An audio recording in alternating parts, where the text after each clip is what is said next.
നമ്മളെല്ലാവരും കൊടുത്തിട്ട് അതിനൊരു വില കൽപ്പിക്കാത്ത പോലെ തോന്നി. 102 സീറ്റ് കിട്ടിയതിൻ്റെ ഒരു ശരിക്കും പറഞ്ഞ മലയാളത്തിൽ പറഞ്ഞ അഹങ്കാരം. ജനങ്ങൾക്ക് വേണ്ടിയല്ല, എന്തോ അവർക്ക് എല്ലാവർക്കും വേണ്ടി അജണ്ട പോലെ ഒരു ഇന്ന് നല്ലപോലെ മനസ്സിലാക്കാൻ കിടക്കുന്നതേ ഉള്ളൂ. UDF-ലെ കസേരകളി അവസാനിച്ചിട്ട് കേരളത്തിലൊരു മുഖ്യമന്ത്രി കിട്ടുമെന്ന് തോന്നുന്നില്ല.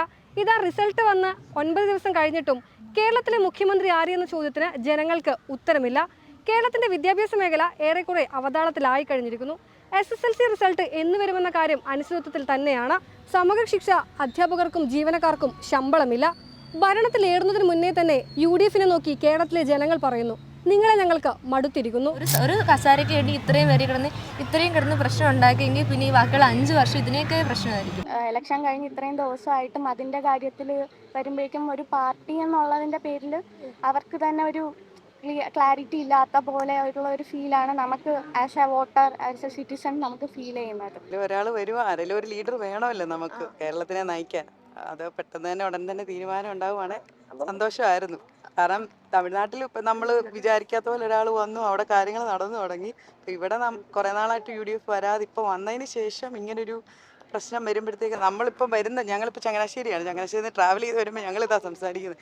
ഇന്നെങ്കിലും അവരൊന്ന് അനൗൺസ് ചെയ്തിരുന്നെങ്കിൽ നമുക്കൊരു ഇതായിരുന്നു. ഇനി അടുത്ത അഡ്മിഷൻ ഇപ്പം അടുത്ത് ഓൾറെഡി നമ്മുടെ എഡ്യൂക്കേഷൻ സിസ്റ്റത്തിൻ്റെ ബേസ്ഡ് നോക്കുകയാണെങ്കിൽ നമുക്ക് മൊത്തത്തിലെല്ലാം ഒരു ഭയങ്കര കോമ്പറ്റീഷനും കാര്യങ്ങളുണ്ട്. ഇപ്പോൾ +2 കഴിഞ്ഞാലും SSLC കഴിഞ്ഞാലും അടുത്തൊരു അഡ്മിഷൻ, അടുത്തൊരു ലാഗ് ഭയങ്കരമായിട്ട് ഫീൽ ചെയ്യുന്നുണ്ട്. അപ്പോൾ അത് കുട്ടികൾക്കും അടുത്ത് ഭയങ്കര ഒരു പ്രഷർ കൊണ്ടുവരാൻ ചാൻസ് ഉണ്ട്. ഇപ്പോൾ CBSE റിസൾട്ട്സ് ഒക്കെ വരാൻ ഇന്നോ നാളെയോ എന്നുള്ള രീതിയിൽ നിൽക്കുന്ന സാഹചര്യത്തിൽ നമ്മുടെ സ്റ്റേറ്റ് അതിൻ്റെ അകത്ത് കുറച്ചും കൂടെ റെസ്പോൺസിബിൾ ആയാൽ കൊള്ളായിരിക്കും. അതൊരു നമ്മളെല്ലാം അഫക്റ്റ് ചെയ്യുന്ന ഒരു കാര്യം തന്നെയാണ്. ഒരു എഡ്യൂക്കേഷൻ മിനിസ്റ്റർ ഇല്ലാത്തതുകൊണ്ട് തന്നെ ഇനി എല്ലാ റിസൾട്ട്സ് ഒക്കെ ആണെങ്കിലും ലേറ്റ് ആവും. ജൂണിലൊക്കെ ബുക്കൊക്കെ കിട്ടാനൊക്കെ ഡിഫിക്കൽട്ട് ആവും. സ്റ്റാർട്ടിങ്ങിലേ പരാജയപ്പെട്ടു. ജനങ്ങളോടാണ് ഇവർ വെല്ലുവിളി നടത്തുന്നത്.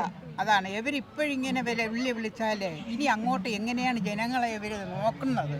അവരുടെ കുടുംബമല്ലേ അവർ നോക്കുള്ളൂ. അവരുടെ സീറ്റിന് വേണ്ടിയിട്ടാണ് അവർ കയറിയത്. ഇപ്പൊ ഓരോ നേതാക്കളെ തൃപ്തിപ്പെടുത്താനാണ് അവർ സീറ്റ് വിഭജിക്കുന്നത്. അതെ, അതുകൊണ്ട് ഇപ്പോഴേ പരാജയം, അതേ പറയാനുള്ളൂ. ഇതേപോലെ ഒരു വൃത്തികെട്ട ഒരു പരിപാടി ഒരിടത്തും ഇല്ല.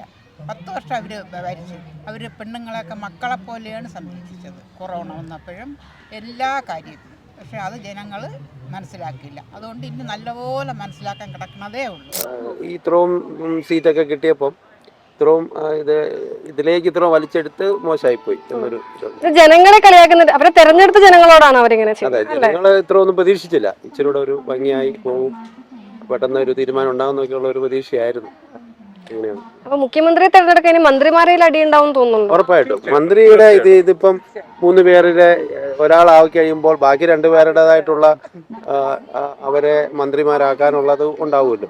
പിന്നെ സീനിയോറിറ്റി നോക്കണം, പിന്നെ ഗ്രൂപ്പ് നോക്കണം. അപ്പം അത് ഇതിലും വലിയ ഒരു ഇതിലേക്ക് മാറാനാണ് സാധ്യത. സാധാരണ ജനങ്ങളിൽ ഇപ്പം 102 സീറ്റ് കിട്ടിയത് അബദ്ധമായെന്ന് വിചാരിക്കുക. ഇത് ഒരു 70-75 ഒക്കെ ആണെങ്കിൽ നേരത്തെ മുഖ്യമന്ത്രി ആയാനെ. ഈ ഘടകകക്ഷികൾ എല്ലാവരും കൂടെ പറഞ്ഞ് ആയിപ്പോയി. ഇപ്പം 102 സീറ്റ് കിട്ടിയതിൻ്റെ ഒരു ശരിക്കും പറഞ്ഞ മലയാളത്തിൽ പറഞ്ഞ അഹങ്കാരം.